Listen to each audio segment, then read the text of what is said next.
সর্বপ্রথম যিনি উঠবেন তিনি হলেন মুহাম্মাদুর রাসূল সাল্লাল্লাহু আলাইহি ওয়াসাল্লাম।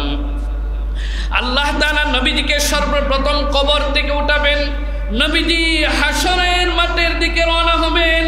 নবীজি বলেন আনাল হাসির, আমি হাসরের মাঠের দিকে আগে আগে যাব, আর আমার পিছনে সমস্ত মানুষ সমস্ত মাখলুকাত থাকবে।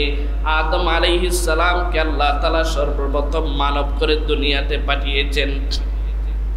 আদম আলাইহিস সালাম সর্বপ্রথম নবী, আদম আলাইহিস সালাম সর্বপ্রথম রাসূল।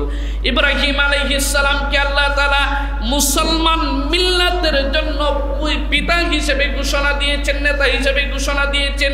আদম আলাইহিস সালাম আগে থাকবেন না, ইব্রাহিম আলাইহিস সালাম আগে থাকবেন না। আল্লাহ সুবহানাহু ওয়া তাআলা নবীজিকে মর্যাদা দিয়েছেন। নবীজি বলেন আনাল হাসির, আমি হলাম হাসির, মানে হাসরের ময়দানের দিকে আমি যেতে থাকবো, আমি থাকবো সবার আগে, আর আমার পিছনে সবাই থাকবে। আনাল হাসির, হাসরের মাঠে আমি থাকবো সবার আগে, আমি ইমাম, আমি হলাম সাইয়্যিদ, আমি হলাম নেতা, আর আমার পিছনে থাকবে সবাই। আদম আমার পিছনে থাকবে, ইব্রাহিম আলাইহিস সালাম আমার পিছনে থাকবে, যত নবী রাসূল আছেন সবাই আমার পিছনে থাকবে, আর আমি আগে আগে থাকব। নবীজি বলেন আনাল হাসির, আমি হলাম হাসের নবী, হাসরের মাঠে সর্বপ্রথম আমি সবার আগে যাব। এরপরে বলেন নবী বলেন ওয়া আনা নবিয়ুল মালাহিম, আমি হলাম যুদ্ধ জিহাদের নবী। আমি যেমন রহমতের নবী, ঠিক তেমনি ভাবে আমি হলাম যুদ্ধ বিগ্রহের নবী, যুদ্ধ জিহাদের নবী, আমি হলাম জিহাদের নবী। আল্লাহ হলেন রব্বুল আলামিন, রাসূল হলেন রাহমাতুল লিল আলামিন। রাহমাতুল লিল আলামিন, সমগ্র জাহানের জন্য তিনি রহমত। পৃথিবীতে যখন মানুষের কোনো অধিকার ছিল না, মানুষের যখন মর্যাদা ছিল না, সম্মান ছিল না, রাসূল সাল্লাল্লাহু আলাইহি ওয়াসাল্লামকে আল্লাহ তাআলা সেই জাহিলিয়াতের যুগে, অন্ধকার যুগে, মূর্খতার যুগে নবী সাল্লাল্লাহু আলাইহি ওয়াসাল্লামকে আল্লাহ পাঠালেন। তিনি পৃথিবীতে এলেন, তাওহীদের ঘোষণা দিলেন, একত্ববাদের ঘোষণা দিলেন, আল্লাহর দ্বীনের পথে মানুষদেরকে আহ্বান করলেন, মানুষদেরকে কোরআনের পথে ডাকলেন, জান্নাতের পথে ডাকলেন, জাহান্নাম থেকে বাঁচানোর চেষ্টা করলেন, মানুষদেরকে আল্লাহর পথে ডাকলেন, শয়তানের পথ থেকে বিরত রাখার চেষ্টা করলেন। মানুষদের যে অধিকার ছিল না, নবী সাল্লাল্লাহু আলাইহি ওয়াসাল্লাম সেই অধিকার, সেই মানবাধিকার প্রতিষ্ঠা করার চেষ্টা করলেন। ইতিহাস সাক্ষী, রাসূলুল্লাহ সাল্লাল্লাহু আলাইহি ওয়াসাল্লামের জীবন চরিত আমাদের সামনে আছে। রাসূল সাল্লাল্লাহু আলাইহি ওয়াসাল্লাম শুধুমাত্র মানুষের অধিকার প্রতিষ্ঠার জন্য সংগ্রাম করেননি, শুধুমাত্র মানুষের অধিকার প্রতিষ্ঠার জন্য রাসূল বলিষ্ঠ কণ্ঠে ঘোষণা দেননি। নবী সাল্লাল্লাহু আলাইহি ওয়াসাল্লাম মানুষের অধিকার তো প্রতিষ্ঠা করেছেনই, সাধারণ একটা প্রাণী, তুচ্ছ থেকে তুচ্ছ, সামান্য থেকে সামান্য, নগণ্য থেকে নগণ্য, ক্ষুদ্র থেকে ক্ষুদ্র প্রাণীর অধিকার পর্যন্ত নবী সাল্লাল্লাহু আলাইহি ওয়াসাল্লাম প্রতিষ্ঠা করেছেন।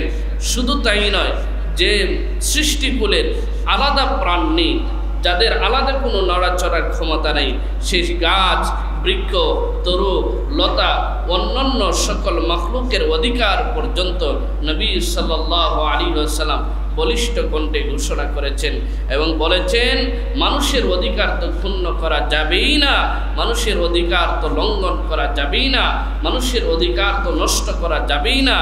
একটা সাধারণ প্রাণীর অধিকারও ক্ষুণ্ণ করা যাবে না, সাধারণ একটা প্রাণীর অধিকারও তাকে দিতে হবে।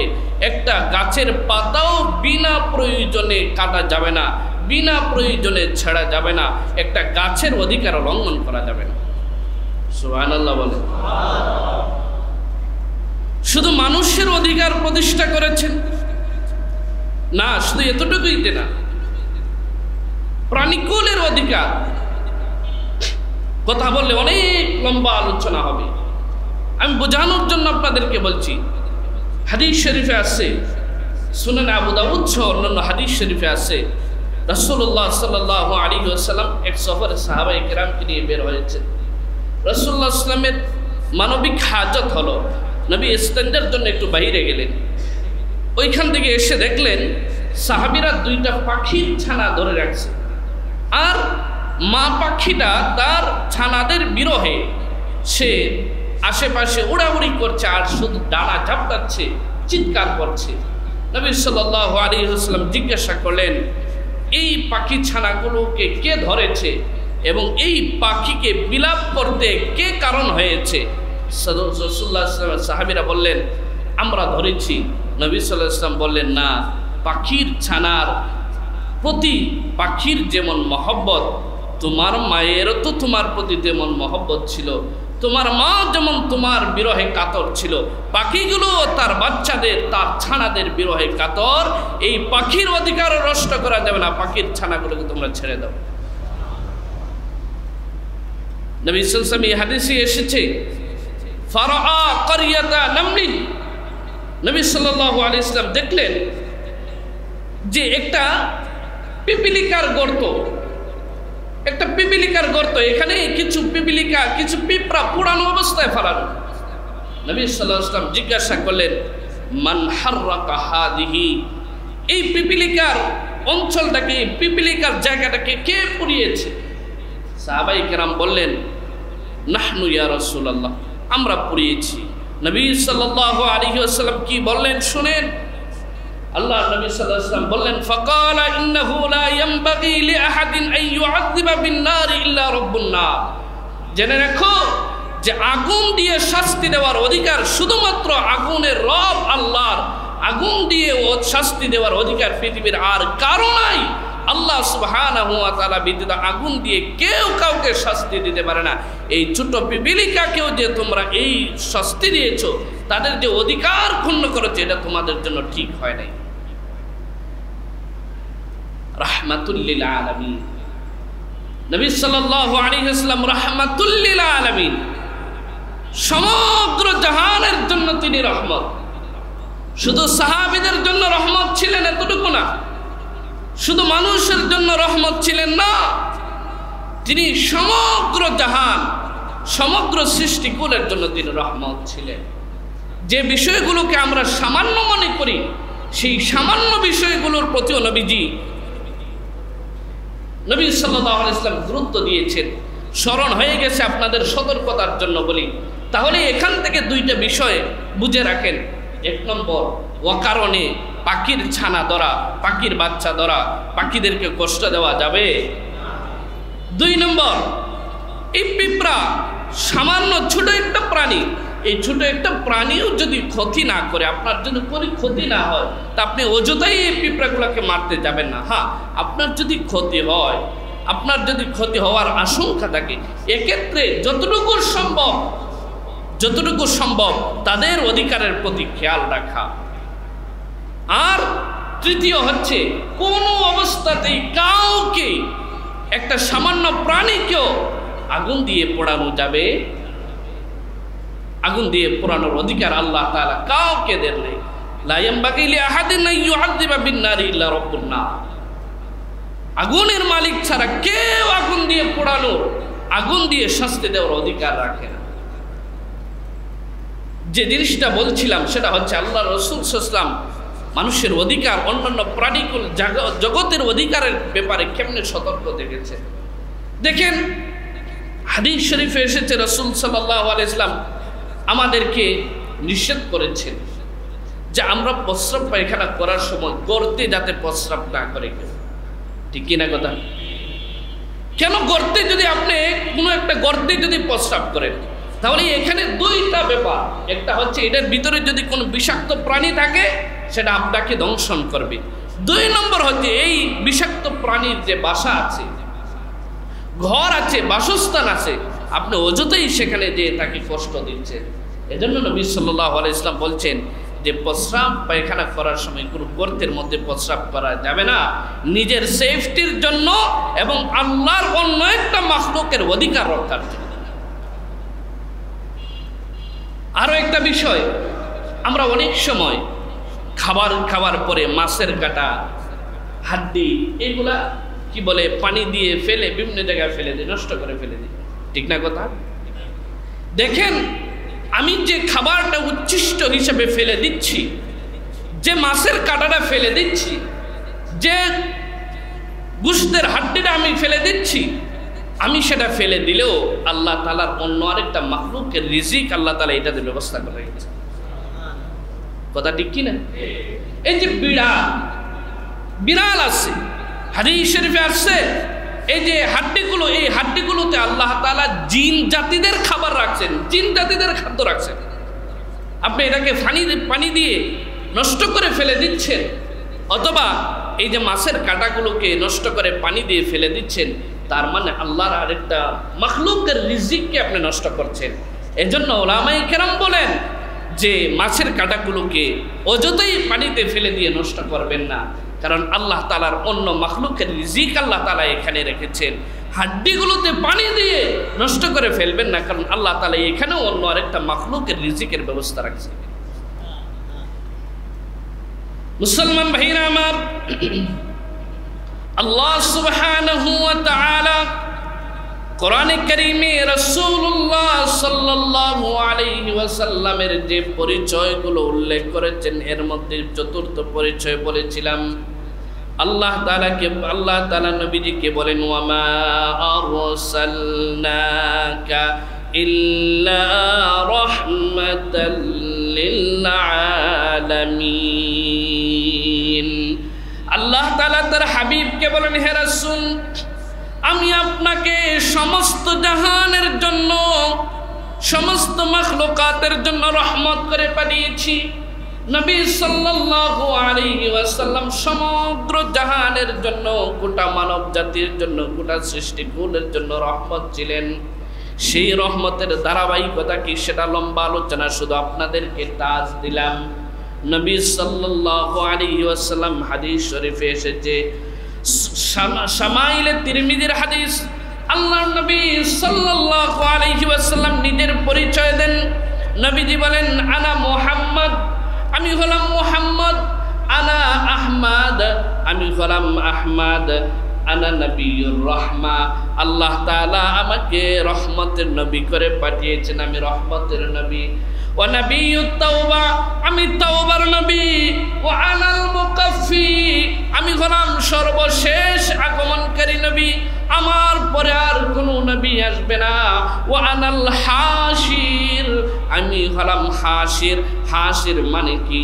হাশির মানে হলো নবী সাল্লাল্লাহু আলাইহি ওয়াসাল্লামকে আল্লাহ তাআলা এমন মর্যাদা দিয়েছেন, আমরা ইনশাআল্লাহ সামনে একটা হাদিস আলোচনা করব, সেখানে পাবেন যখন সমস্ত পৃথিবী ধ্বংস হয়ে যাবে, আল্লাহ তাআলা হাশরের মাঠে যখন মানুষদেরকে, সমস্ত মাখলুকাতকে সমবেত করবেন, কবর থেকে সর্বপ্রথম যিনি উঠবেন তিনি হলেন মুহাম্মাদুর রাসূল সাল্লাল্লাহু আলাইহি ওয়াসাল্লাম।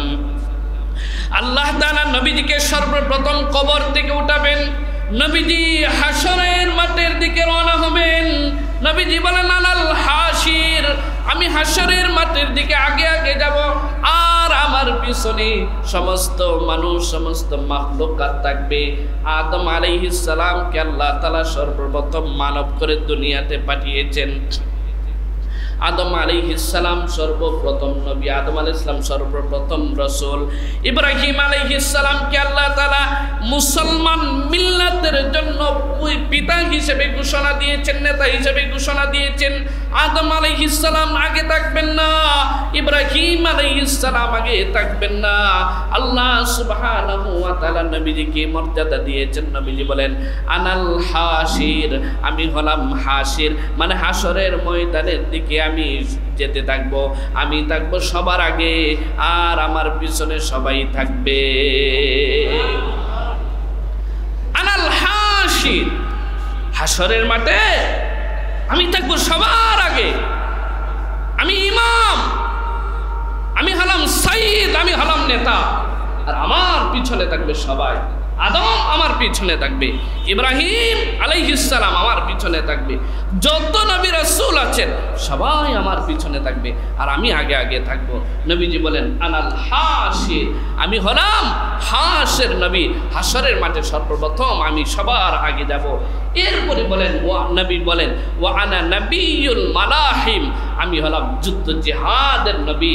আমি যেমন রহমতের নবী, ঠিক তেমনিভাবে আমি হলাম যুদ্ধ বিগ্রহের নবী, যুদ্ধ জিহাদের নবী, আমি হলাম জিহাদেরও নবী।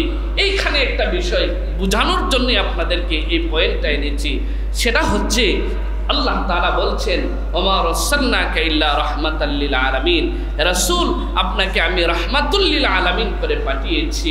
নবী হলেন রহমত, নবী হলেন দয়া। আবার নবীজি বলছেন আনা নবিয়ুল মালাহিম, আমি হলাম যুদ্ধ জিহাদের নবী।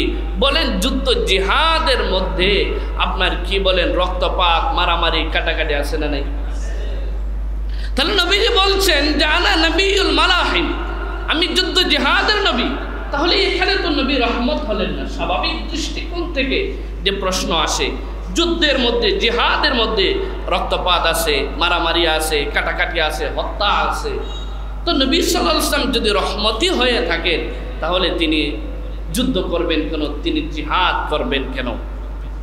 জিহাদের মধ্যে মানুষকে কষ্ট দেওয়া, তার মানুষকে হত্যা করা, রক্তপাত করা, এই ধরনের বিষয় আছে। তাহলে নবিয়ুর রহমা, নবী রহমত হিসেবে এটার সাথে তো মানায় না। প্রাসঙ্গিক আরো একটা প্রশ্ন আসে, নবী সাল্লাল্লাহু আলাইহি ওয়াসাল্লাম রাহমাতুল লিল আলামিন, সমস্ত জগতের জন্য নবীজি রহমত।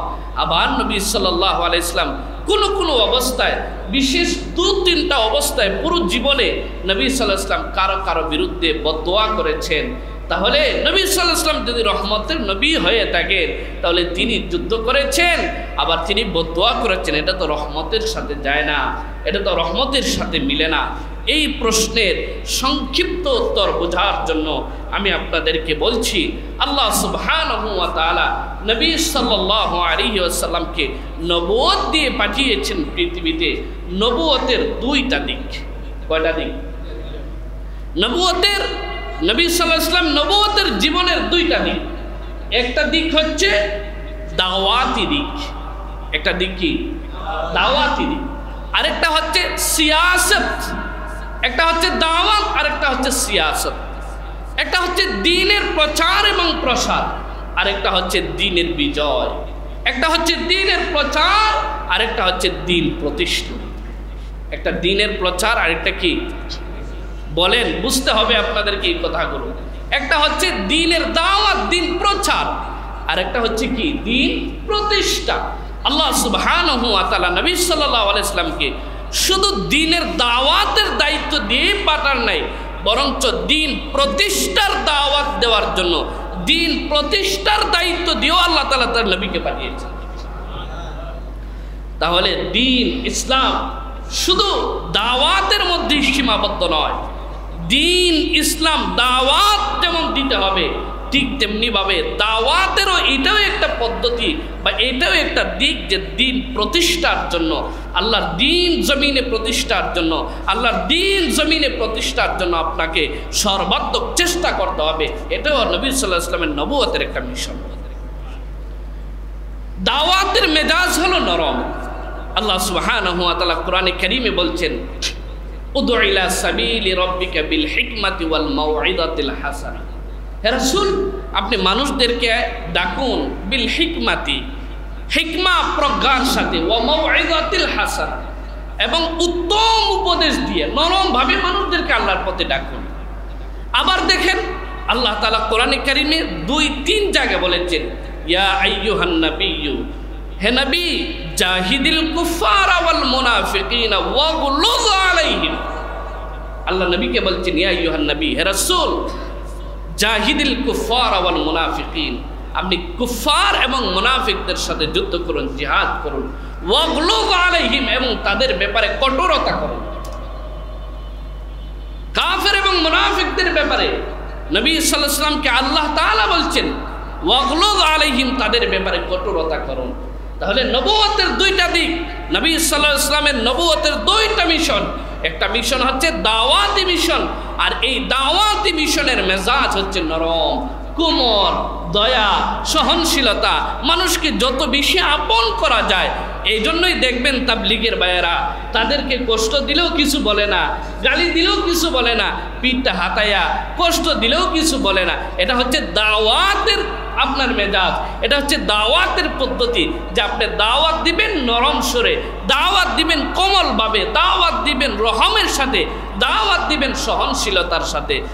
আর আল্লাহ তাআলা নবীকে বলেছেন জাহিদিল কুফার ওয়াল মুনাফিকিন, আপনি কাফের এবং মুনাফিকদের সাথে জিহাদ করুন, ওয়াগলুদ আলাইহিম, তাদের সাথে কঠোরতা করুন। এটা হচ্ছে দিন প্রতিষ্ঠার আপনার মেজাজ। দিন প্রতিষ্ঠা করতে হবে। দিন প্রতিষ্ঠার জন্য, আল্লাহর দিন প্রতিষ্ঠার জন্য মাঝে মাঝে কঠোরতা করতে হবে, জিহাদে যেতে হবে। ওইখানে যদি নরম দিল হন, যদি হাত পা গুটাইয়া বসে রাখেন, তাহলে বাঁচার কোনো সম্ভাবনা আছে? মুসলমান ভাইরা আমার, কথাগুলো বুঝতে হবে। আল্লাহ সুবহানাহু ওয়া তাআলা তার হাবিবকে দুইটা মিশন দিয়েছেন। এক নম্বর মিশন হলো দ্বীনের প্রচারের, দ্বীনের দাওয়াতের মিশন। আর দুই নম্বর হচ্ছে দ্বীন প্রতিষ্ঠার মিশন, আল্লাহর বিধান জমিনে প্রতিষ্ঠার মিশন, আল্লাহর কোরআনের শাসন প্রতিষ্ঠার মিশন। এজন্য নবী সাল্লাল্লাহু আলাইহি ওয়াসাল্লামের দাওয়াতি মিজাজের জন্য নবীজি ছিলেন নবিয়ুর রাহমা।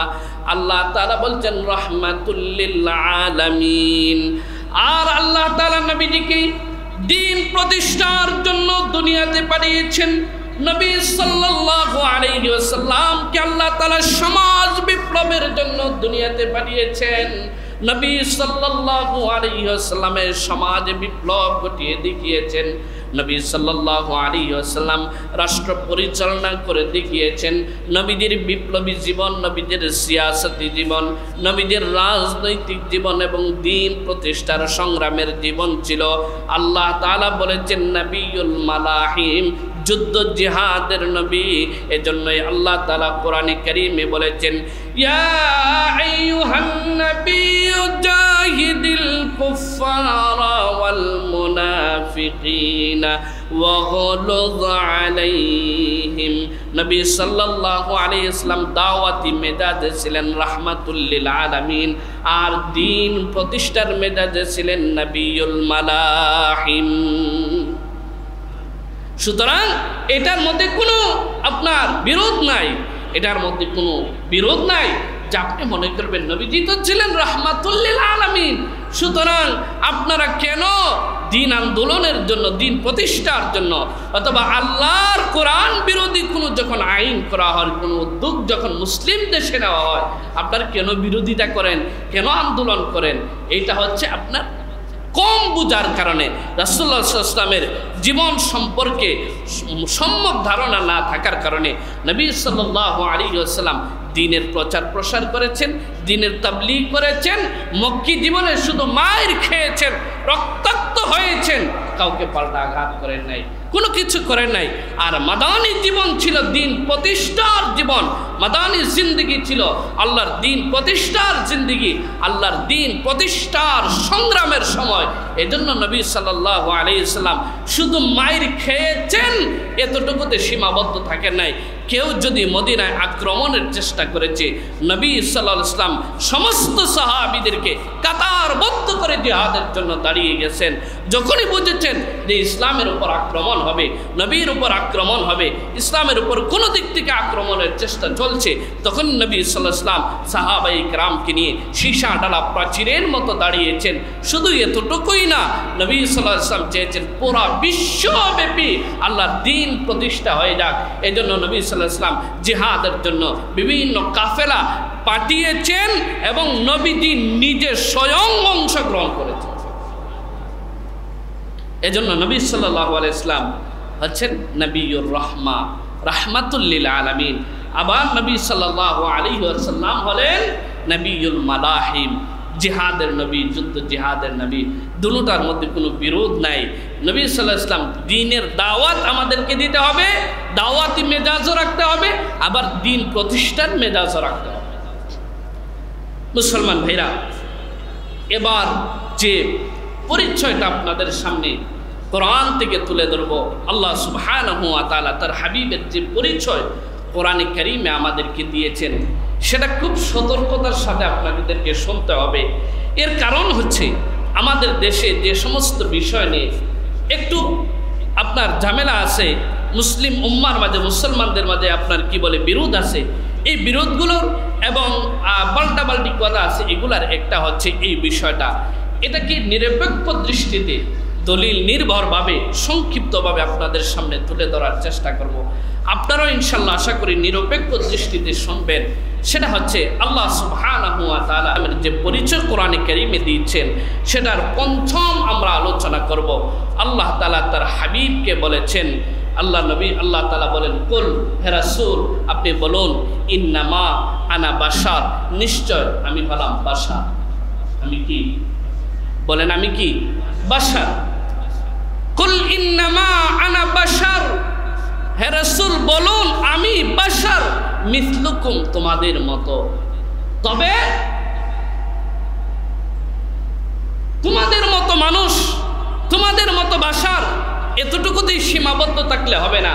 কুল ইন্নামা আনা বাশারুম মিসলুকুম ইউহা ইলাইয়া, তোমাদের এবং আমাদের মধ্যে, তোমাদের এবং আমার মধ্যে পার্থক্য হলো ইউহা ইলাইয়া, আমার প্রতি আল্লাহ তাআলার পক্ষ থেকে ওহী অবতরণ করা হবে। আন্নামা ইলাহুকুম ইলাহু ওয়াহিদ, যে তোমাদের ইলাহ এক। তো আল্লাহ তাআলা তার রাসূলকে বলছেন, হে রাসূল আপনি বলুন আনা বাশার, আমি হলাম কি বাশার, আমি মানুষ। রাসূল সাল্লাল্লাহু আলাইহি ওয়াসাল্লাম ছিলেন মানুষ।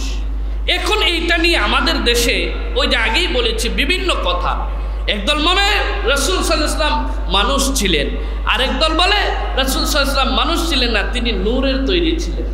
এই যে রাসূল মাটির তৈরি না নূরের তৈরি, এটা নিয়ে কত যে ঝামেলা, কত যে ঝগড়া। কিন্তু আল্লাহ সুবহানাহু ওয়া তাআলা এবং রাসূল হাদিসে কি বলেছেন এর সার সংক্ষেপ যদি বের করতে পারেন, তাহলে এটা নিয়ে কোনো ঝামেলাও থাকবে না, বিরোধও থাকবে না, মূল বিষয়টা বুঝতে পারবেন। আল্লাহ তাআলা বলছেন, কুল ইন্নামা আনা বাশার, রাসূল বলুন যে আমি বাশার মিসলুকুম, তোমাদের মতো একজন বাশার।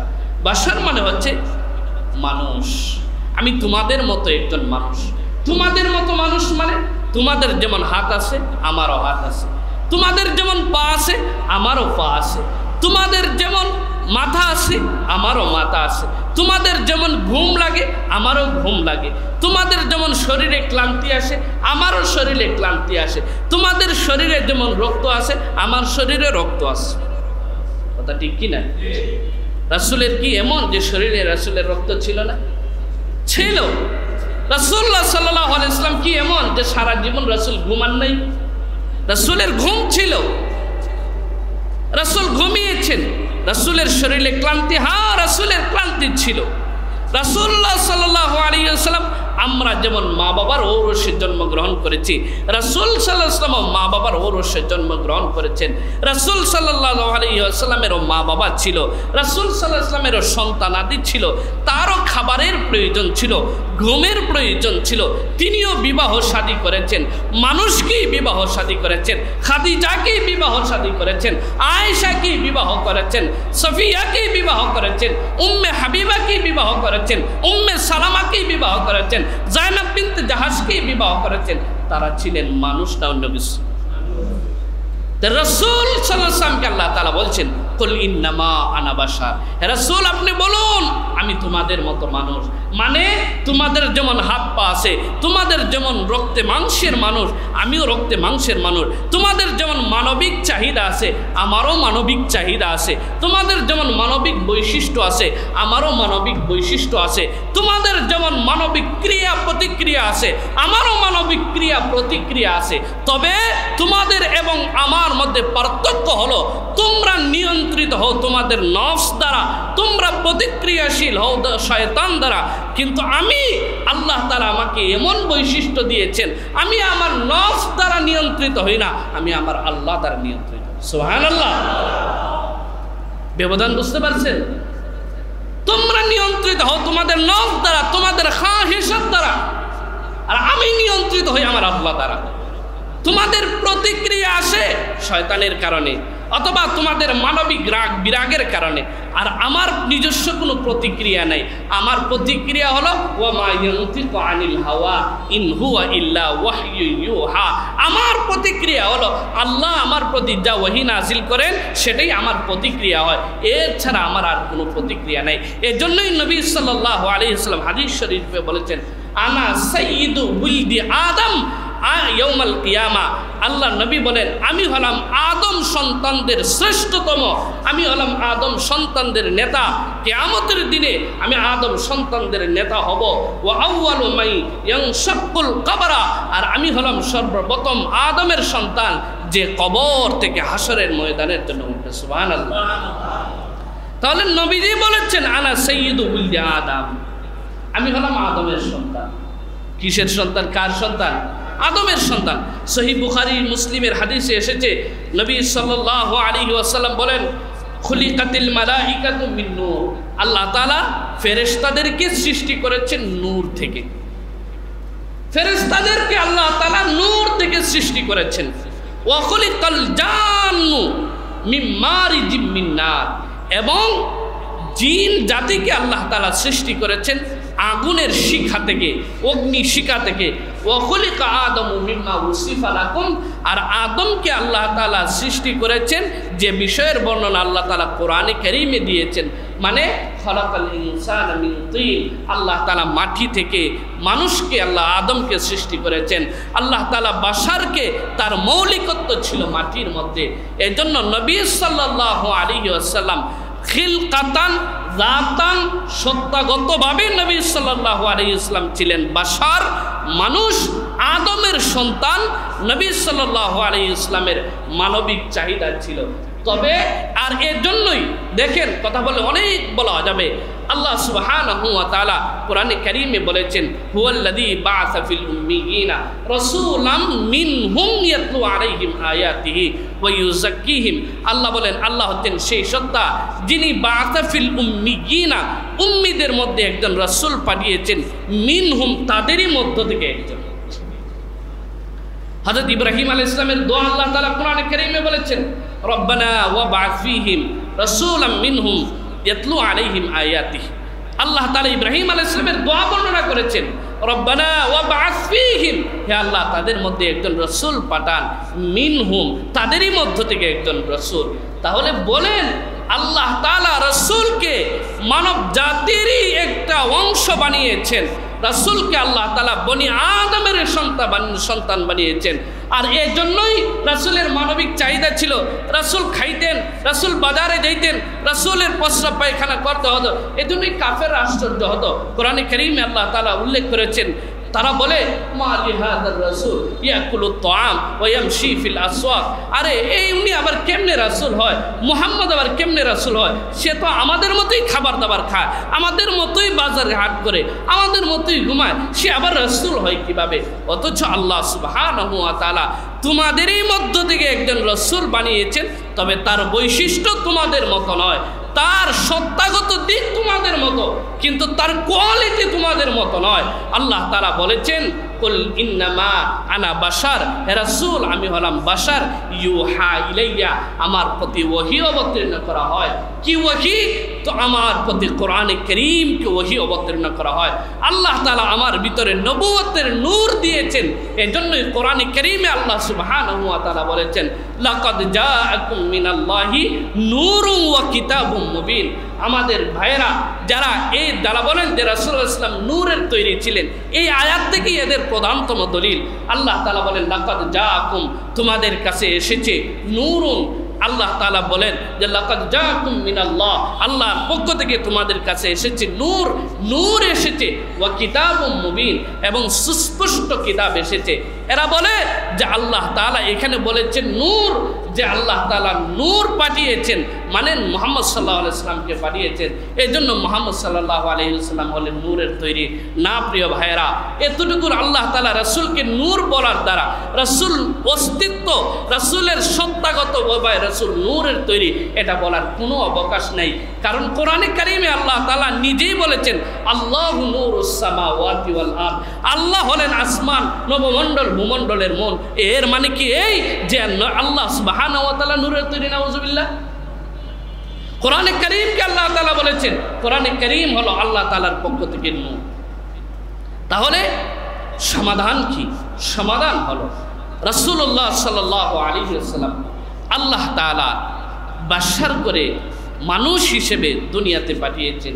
রাসূল সাল্লাল্লাহু আলাইহি ওয়াসাল্লাম ছিলেন সত্তাগতভাবে রাসূল ছিলেন মানুষ, সত্তাগতভাবে রাসূল ছিলেন মানুষ, কিন্তু গুণগতভাবে, বৈশিষ্ট্যগতভাবে আল্লাহ তাআলা তাকে নূর বানিয়েছিলেন। অর্থাৎ আল্লাহ তাআলা রাসূলুল্লাহ সাল্লাল্লাহু আলাইহি ওয়াসাল্লামের মাধ্যমে পুরা পৃথিবীতে আল্লাহ তাআলা নূর ছড়িয়ে দিয়েছেন।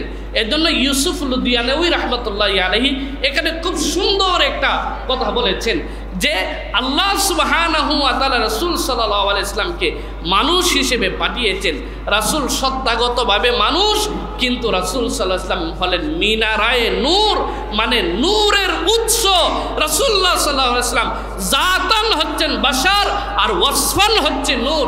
অর্থাৎ রাসূলুল্লাহ সাল্লাল্লাহু আলাইহি ওয়াসাল্লামকে আল্লাহ তাআলা মানুষ হিসেবেই বানিয়েছেন, মানুষ হিসেবেই সৃষ্টি করেছেন, কিন্তু আল্লাহ তাআলা তার ভিতরে নবুয়তের নূর দিয়া আল্লাহ তাআলা সমগ্র মানব জাতির জন্য, সমগ্র জাহাতের জন্য নূর বানিয়েছেন। তাহলে রাসূলুল্লাহ সাল্লাল্লাহু আলাইহি ওয়াসাল্লাম হলেন বাশার। আল্লাহ বলছেন কুল ইন্নামা আনা বাশার, হে রাসূল বলুন আমি হলাম তোমাদের মতো একজন মানুষ, তবে তোমাদের মতো আমি নিয়ন্ত্রিত নই, আমি হলাম আল্লাহ কর্তৃক নিয়ন্ত্রিত। আর তোমাদের মতো সাধারণ আমি নই, আমি হলাম অসাধারণ, অসাধারণের থেকে অসাধারণ। আমি শুধু মানব না, আমি হলাম মহামানব। আমার চেয়ে উত্তম, শ্রেষ্ঠ, মর্যাদা সম্পন্ন আর মানব আর কেউ হতে পারে না। এর জন্যই আল্লাহ তাআলা আমাকে হেদায়েতের নূর বানিয়েছেন। সুবহানাল্লাহ। আল্লাহ সুবহানাহু ওয়া তাআলা আমাদেরকে কথাগুলো বোঝার এবং আমলযোগ্য কথাগুলোর উপর আমল করার তৌফিক দান করুন। আমরা আজকে পঞ্চম পরিচয় নিয়ে আলোচনা করেছি যে আল্লাহ তাআলা রাসূল সাল্লাল্লাহু আলাইহি ওয়াসাল্লামকে বলেছেন ইন্নামা আনা বাশার, হে রাসূল আপনি বলুন যে আমি মানুষ। আমরা ইনশাআল্লাহ সামনের আরেকটা শুক্রবারে এই প্রসঙ্গে আলোচনা করে এরপরে শেষ করে দিব। আল্লাহ তাআলা রাসূল সাল্লাল্লাহু আলাইহি ওয়াসাল্লামকে বলেছেন ইয়া আইয়ুহান নাবিয়্যু ইন্না আরসালনাকা শাহিদা ওয়া মুবাশশিরা ওয়া নাযীরা ওয়া দাঈয়ান ইলাল্লাহি বিইذনিহি ওয়া সিরাজাম মুনীরা। পাঁচটা পরিচয় আল্লাহ তাআলা একটা আয়াতে বলেছেন। কয়টা পরিচয় বলেন? কয়টা পরিচয়? পাঁচটা পরিচয় একটা আয়াতে বলেছেন। এক নম্বর শাহিদ, সাক্ষ্যদাতা, মুবাশশিরা, সুসংবাদদাতা, নাযীরা, সতর্ককারী, ওয়া দাঈয়ান ইলাল্লাহ, আল্লাহর পথে আহ্বানকারী দাঈ। এরপরে ওয়া সিরাজাম মুনীরা, এবং উজ্জ্বল আলোক বর্তিকা আল্লাহ তাআলা রাসূলকে বানিয়েছেন।